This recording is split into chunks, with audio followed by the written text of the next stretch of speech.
To ஒயர்வேட் channel. தையல் வகைகளை பற்றி பார்க்கலாம் வாங்க. இந்த இந்த ஒரு வெள்ளை துணி எடுத்துக்கிட்டு இதில் இப்படியே வரிசையாக ஒவ்வொரு தையலாக சாம்பிள் போட்டு வச்சுக்கணும். நம்ம எப்போ பார்த்தாலும் இந்த சாம்பிள் வச்சு நம்ம மற்றதை போட்டுக்கலாம்.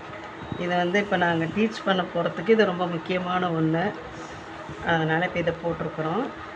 இப்போ இதை மட்டும் பாருங்கள், கிட்டத்தட்ட ஒரு 50 வகை இருக்குது. இன்னும் 30 வகை இன்னொரு துணியில் இருக்குது. மொத்தம் 80 வகை, இதில் 50 இருக்குதுங்க. இதுக்கு அடுத்து இதை வச்சு இப்போ இதெல்லாம் போட்டிருக்கோம் பாருங்கள். கண்மேட்டி துணி வாங்கி அந்த கண்மேட்டி எண்ணி போடணும். இதே கண்மேட்டியில் மணி போட்டால் மணி, இந்த மணி நாங்கள் வச்சுருக்கோம். இதே மாதிரி 12 பொம்மை கை கோத்து வெல்கம் போட்டு வச்சுருக்கோம். சரிங்களா? இது நூல் இல்லை.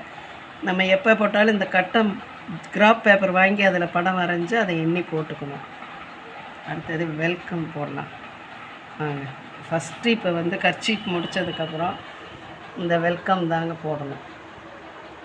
இதை எங்கள் சேனலுக்கு வாங்க, உங்களுக்கு எல்லாம் சொல்லித்தரோம். நாங்கள் இன்னும் ஒரு 10 நாளில் ஒரு ஓப்பன் பண்ணுறோம் கிளாஸு. அப்போ டெய்லி ஒரு கிளாஸு எடுக்கிறத நாங்கள் வீடியோ போட்டுருவோம். இந்த வீடியோ பிடிச்சிருந்தா லைக் பண்ணுங்கள், சப்ஸ்கிரைப் பண்ணுங்கள். தேங்க்யூ.